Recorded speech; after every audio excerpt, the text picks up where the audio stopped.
زندگی زخموں سے بھری پڑی ہے اور ان زخموں کا علاج ہے عبادت۔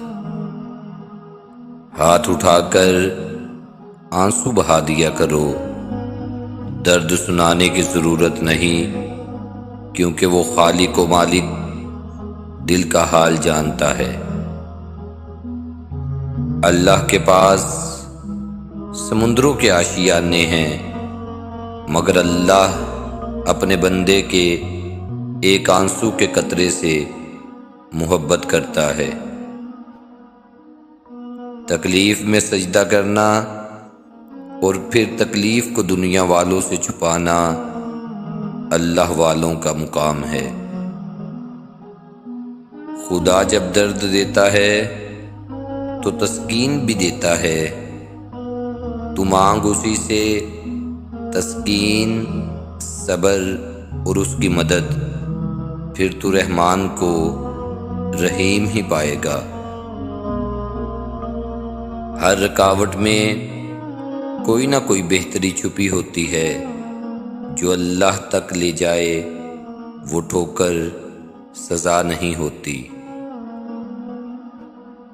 صبر اور برداشت وہی لوگ کرتے ہیں جسے اللہ کی ذات پر پورا بھروسہ ہوتا ہے۔ جب کہہ نہ پاؤ تو رو لیا کرو، اللہ تو سب جانتا ہے۔ جس نے درد چھپانا سیکھ لیا اس نے جینا سیکھ لیا۔ یہ درد بھی کیا کمال کی چیز ہے، جب بھی ملا اللہ سے ملنے کا موقع ملا۔ جن کو یہ علم ہو جائے کہ اللہ پاک بہت غور سے سنتا ہے، تو وہ پھر اپنی کہانی دوسروں کو نہیں سناتے۔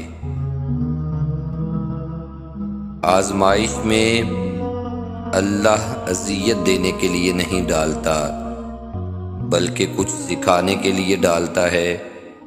جتنی جلدی سیکھ جاؤ گے اتنی جلدی وہ دور ہو جائے گی۔ اگر درد میں کبھی اللہ کی یاد آئے تو اس درد کا شکر کرو جو تمہیں اللہ سے ملا دیا۔